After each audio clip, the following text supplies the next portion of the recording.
আমি কোরআনের সাথে আছি, এই জন্য আমার সম্মান বেড়েছে। তুমি কোরআনের সাথে নাই, এই জন্য মালিক তোমাকে প্রত্যেক দিন কয়েকবার লাথি মারে। কথা বলেন ঠিক কিনা? আমার বটের হাটের মুসলমানদের বলতে চাই, আগামীর বাংলাদেশে আমরা কোরআনের সাথে থাকতে চাই কি চাই না? বিশ্বাস করেন মুসলমান, 2000 শহীদের রক্তের বিনিময়ে যেই বাংলাদেশ অর্জিত হয়েছে, আমরা বিশ্বাস করি আগামীর বাংলাদেশ হবে আল কোরআনের বাংলাদেশ।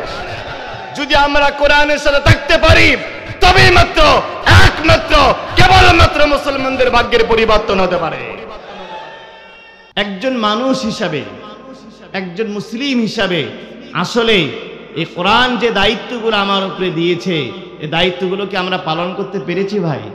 একজন মুসলিমের জন্য 3 দিনে, 7 দিনে, 1 মাসে কোরআনটা খতম করা প্রয়োজন। রাসূল বলছেন অন্তত ইকরাইল কোরআন ফি 40, অন্তত 40 দিনে আল্লাহর কোরআনটা খতম করা মুস্তাহাব। সুবহানাল্লাহ বলবেন না? বলেন তো কত দিনে কোরআন খতম করা মুস্তাহাব? অন্তত 40 দিনে অন্তত একবার এই কোরআনটা খতম করা মুস্তাহাব। অনেক সাহাবায়ে কেরাম একদিনে খতম করতেন, রাসূলুল্লাহ সাধারণত 3 দিনে খতম করতেন, 7 দিনে খতম করতেন, 1 মাসে খতম করতেন। ন্যূনতম 40 দিনে খতম করা মুস্তাহাব। এখানে অসংখ্য যুবক ভাইরা আছেন যারা এরকম অসংখ্য মোটা মোটা বই পড়ে শরৎচন্দ্রের কবিতা পড়েছেন, রবীন্দ্রনাথ ঠাকুরের কবিতা পড়েছেন, কাজী নজরুলের গল্প পড়েছেন, অসংখ্য কবি সাহিত্যিকদের গল্প পড়ে পড়ে এসএসসি পাস করেছেন, এইচএসসি পাস করেছেন, ডাক্তার হয়েছেন, ইঞ্জিনিয়ার হয়েছেন, শিক্ষক হয়েছেন। আফসোসের বিষয় হলো এমনও মুসলমান এখানে আছে 40 দিন তো দূরের কথা, পুরা 40 বছরও কোরআনটা স্পর্শ করে দেখে নেই। এরকম মুসলমান কি এখানে নাই? আমি কি মিথ্যা বললাম? রাসূল বলছেন 40 দিনে তুমি খতম করো, অথচ এমনও মুসলমান আছে 40 বছরও নয়, সারা জীবনে একদিনের জন্য কোরআনটা একটু মহব্বত করে কলিজায় ধরে নাই। এরকম ব্যক্তি নাই? আহারে কপাল পোড়া মুসলমান। রাসূল বলছেন 3 জিনিসের দিকে তাকালেই সওয়াব হয়ে যায়। 3টা জিনিসের দিকে তাকাবেন, সাথে সাথে সওয়াব লেখা হয়ে যাবে। কোন আল্লাহর বান্দা যদি কাবা ঘরের দিকে তাকায়, কাবা ঘরে 120টা রহমত 24 ঘন্টায় নাজিল হচ্ছে। এই কোরআনের সূরা ফাতিহা থেকে সূরা নাস পর্যন্ত পুরা কোরআনকে বিনা বাক্যে দ্বিধাহীন চিত্তে বিশ্বাস করতে হবে। সূরা মুহাম্মদ 2 নম্বর আয়াতে আল্লাহ বলছেন, ওয়াল্লাযীনা আমানু ওয়া আমিলুস সালিহাতি ওয়া আমানু বিমা নুজ্জিলা আলা মুহাম্মাদ। বলেন না আল্লাহু আকবার। আল্লাহ তাআলা বলছেন যারা ঈমান আনে, সৎ কর্ম করে, ওয়া আমানু বিমা নুজ্জিলা আলা মুহাম্মাদ, এবং তারা বিনা বাক্যে বিনা প্রশ্নে মুহাম্মদ সাল্লাল্লাহু আলাইহি ওয়াসাল্লামের উপরে যে কোরআন নাজিল হয়েছে এই কোরআনকে তারা বিশ্বাস করে। এই কোরআনকে আমরা বিশ্বাস করি কি করি না? সবাই বলেন বিশ্বাস করি কি করি না? কোরআনের শুধু একটা জায়গায় বিশ্বাস করলে হবে নাকি পুরা কোরআনটাকে বিশ্বাস করতে হবে? পুরা কোরআনকে বিশ্বাস করতে হবে। একজন মানুষ দৈনিক 48 বার নামাজের মধ্যে ওয়াদা করতেছে, 48 বার করে বলতেছে ইয়্যাকা না'বুদু ওয়া ইয়্যাকা নাস্তাঈন।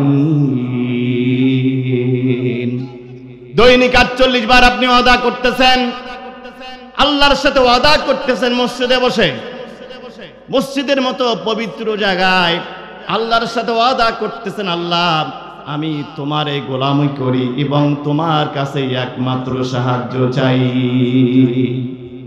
যে লোকটা মসজিদে 48 বার আল্লাহর কাছে ওয়াদা করলো, আল্লাহর গোলামি করে, আল্লাহর আইন মানে, এই লোকটাই মসজিদ থেকে বের হয়ে মানুষের তৈরি করা মতবাদ দিয়ে তার রাষ্ট্র, তার জীবন পরিচালনা করে। কথা বলেন ঠিক কিনা? আচ্ছা বলেন তো, এক লোকের 2 নীতি, তার নাম মুনাফিকি। কথা বলেন ঠিক কি না? এক লোকের দুই নীতি, তার নাম মুনাফিকি। যারা মসজিদে নামাজের ক্ষেত্রে শুধুমাত্র কোরআনকে বিশ্বাস করতেছেন, ব্যবসা করার সময়, অন্য অন্য কাজগুলো করার সময় যখন তারা কোরআনকে মানতেছেন না, তখন কি তারা পুরা কোরআনকে বিশ্বাস করলো নাকি? কথা বলেন, বিশ্বাস করলো নাকি? যদি আপনি পুরা কোরআনকে বিশ্বাস করতে না পারেন, আপনার কি অবস্থা হবে? সূরা বাকারার 85 নম্বর আয়াতে আল্লাহ বলছেন, আফাতুমিনুনা বিবাদিল কিতাবি ওয়া তাকফুরুনা বিবাদ ফামা জাযাউ মান ইয়াফআলু যালিকা মিনকুম ইল্লা খিজিয়ুন ফিল হায়াতিদ দুনিয়া। আল্লাহ বলেন, যারা কোরআনকে অর্ধেক মানে আর অর্ধেক মানে না, সুবিধাবাদ জিন্দাবাদ, মসজিদে আল্লাহর আইন মানে, ব্যবসা করার সময় লেনিন আর কার্ল মার্কসের আইন মানে, রাজনীতি করার সময়, জীবন চলার সময়, অন্যান্য প্রত্যেকটা কাজের মধ্যে যারা আল্লাহর আইনকে না মেনে অন্য কারো তৈরি করা আইন মানে, আল্লাহ বলেন ইল্লা খিজিয়ুন ফিল হায়াতিদ দুনিয়া, এই লোকগুলো দুনিয়ার মধ্যে লাঞ্ছিত হবে। ঘোষণাকার ইল্লা খিজিয়ুন ফিল হায়াতিদ দুনিয়া, দুনিয়ার মধ্যে অপমান হবে, লাঞ্ছিত হবে।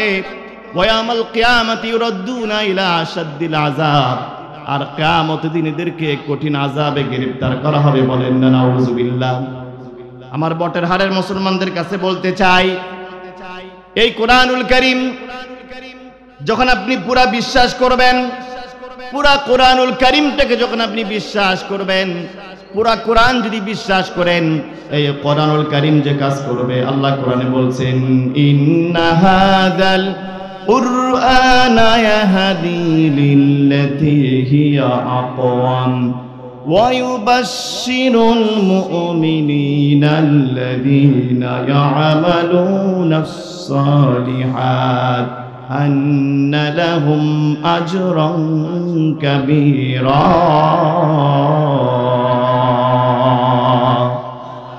আল্লাহ বলেন, যারা সব জায়গায়, জীবনের প্রত্যেকটা জায়গায় যারা আল্লাহর কোরআন ছাড়া মানুষের কোনো কিছুই মানে না, এই লোকগুলোর জন্য কোরআন এমন হেদায়েতের পথ দেখায়, হিয়া আকওয়াম, এই পথটা হলো সব থেকে সহজ সরল পথ।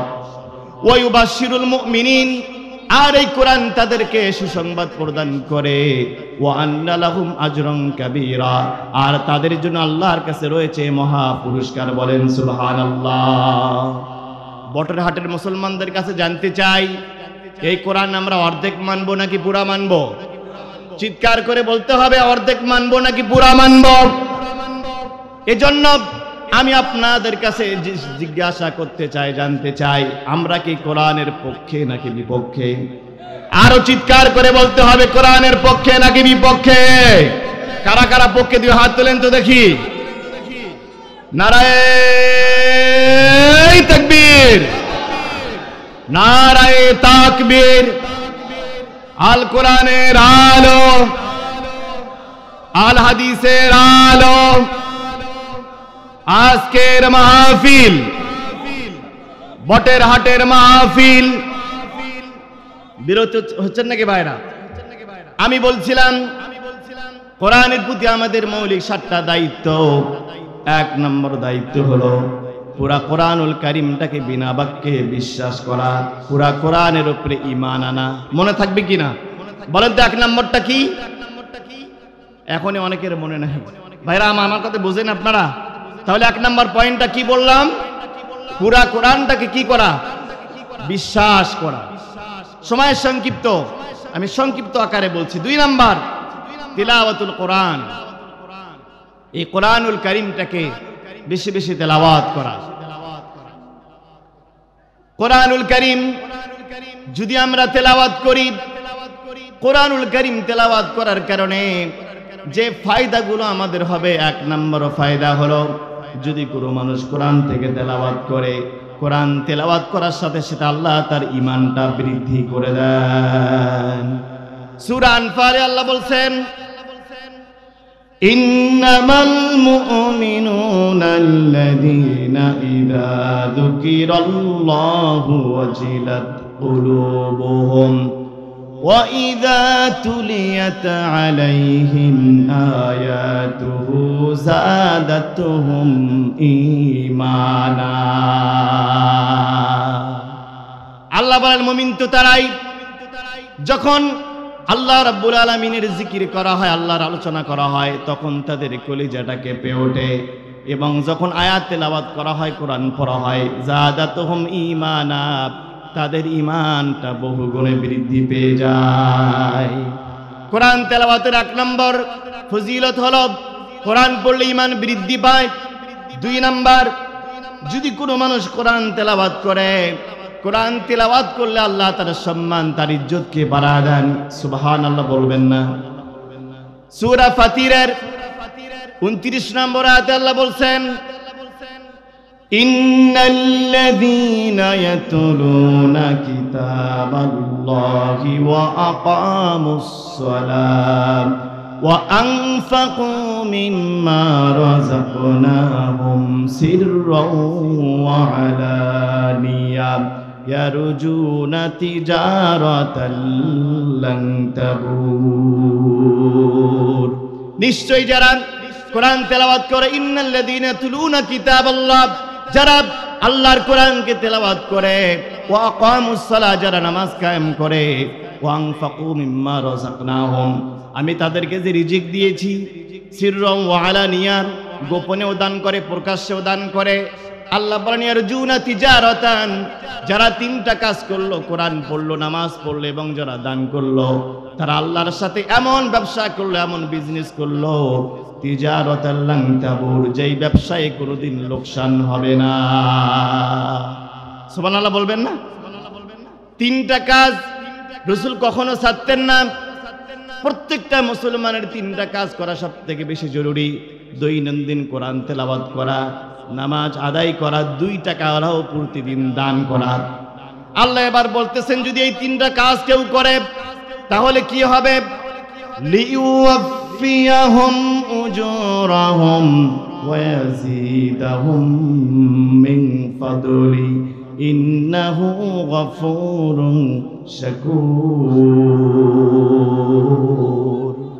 লিইউফিয়াহুম উজুরাহুম, আল্লাহ তাদেরকে পরিপূর্ণরূপে বদলা দেবেন। ওয়া ইয়াজিদাহুম মিন ফাদলি, আর আল্লাহ তার ইজ্জত আর সম্মানকে বাড়ায় দেবেন। হাফেজ সালেহ আহমদ তাকরিম, ছোট্ট একটা ছেলে, আপনারা দেখেছেন, সারা বিশ্বের কোটি কোটি হাফেজকে পিছনে ফেলে আমাদের সিরাজগঞ্জের ছেলে সালেহ আহমদ তাকরিম ফার্স্ট হয়েছে। এই ছেলের বাড়ি সিরাজগঞ্জের একটা নদীর চর এলাকায় বাড়ি। ওর কেউ চিনতো না ওকে, ওর বাবার নাম জানতো না, মায়ের নাম জানতো না, কেউ চিনতো না। কিন্তু যখন সে কোরআনুল কারীমকে হৃদয়ে লালন করলো, ধারণ করলো, কোরআনটাকে মুখস্থ করলো, আল্লাহ তার সম্মান এত বাড়ায় দিলেন, তামাম বিশ্বের 800 কোটি মানুষের কলিজায় আল্লাহ তার মহব্বতকে ছড়ায় দিলেন। বলেন না সুবহানাল্লাহ? এই যে আপনারা নিচে বসে আছেন, আমার মতো একজন ছোট্ট অযোগ্য নগণ্য, আপনাদের অনেকের নাতির বয়সের, নিচে বসে বসে শুনতেছেন। আমার চেহারা কি খুব ভালো? কথা বলেন। আমি আমাদের 20 টাকা করে দিয়েছি, আপনারা আপনাদের সাথে কোনো সম্পর্ক নাই, শুধুমাত্র কোরআনের কারণেই, ইজ্জতের কারণেই আমাকে উপরে রেখে আমাকে কয়েকবার পড়াতে পারবেন। এরকম অসংখ্য উস্তাদ আছেন, তারা নিচে বসে আছেন শুধুমাত্র কিসের কারণে? কোরআনের কারণে।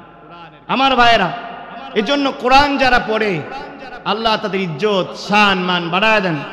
কোন একজন বাড়িওয়ালা বাজার থেকে কাঠ ক্রয় করে এনেছে, ওই কাঠ দিয়ে পায়খানার চৌকাঠ বানিয়েছে। তো দেখতেছে চৌকাঠ বানানোর পরে একটু কাঠ বেশি হয়েছে, তো বলতেছে বাকি কাঠটা কি কর, বিবির সাথে পরামর্শ করতেছে। বিবি বলতেছে আমি কোরআন পড়ি, কোরআনের রেহেল নাই, তুমি এটা একটা রেহেল বানায় দাও। উনি রেহেল বানায় দিলেন। বিবি যেদিনই কোরআন পড়ে, কোরআনের সাথে সাথে রেহেলটাও বুকের মধ্যে নেয় কি নেয় না? কথা বলেন, নেয় কি নেয় না? যখন কোরআনটা চুমু খায়, রেহেলটাও চুমু খায় কি খায় না? এখন একই কাঠ একই মূল্যে কেনা হয়েছে, একই মিস্ত্রি বানিয়েছে, একটা পায়খানার চৌকাঠ আর একটা কোরআনের, একই গাছের মধ্যে ছিলাম, একই দামে বিক্রি হইলাম, একই মিস্ত্রি বানাইলো, তোমাকে প্রতিদিন চুমু খায়, তোমাকে প্রত্যেক দিন বুকের মধ্যে নেয়, আর আমাকে প্রত্যেক দিন লাথি মারে। কারণটা কি? তখন রেহেল মুস্কি হাসি আর বলে, আমি কোরআনের সাথে আছি, এই জন্য আমার সম্মান বেড়েছে। তুমি কোরআনের সাথে নাই, এই জন্য মালিক তোমাকে প্রত্যেক দিন কয়েকবার লাথি মারে। কথা বলেন ঠিক কিনা? আমার বটের হাটের মুসলমানদের বলতে চাই, আগামীর বাংলাদেশে আমরা কোরআনের সাথে থাকতে চাই কি চাই না? বিশ্বাস করেন মুসলমান, 2000 শহীদের রক্তের বিনিময়ে যেই বাংলাদেশ অর্জিত হয়েছে, আমরা বিশ্বাস করি আগামীর বাংলাদেশ হবে আল কোরআনের বাংলাদেশ। যদি আমরা কোরআনের সাথে থাকতে পারি, তবেই মাত্র একমাত্র কেবলমাত্র মুসলমানদের ভাগ্যের পরিবর্তন হতে পারে।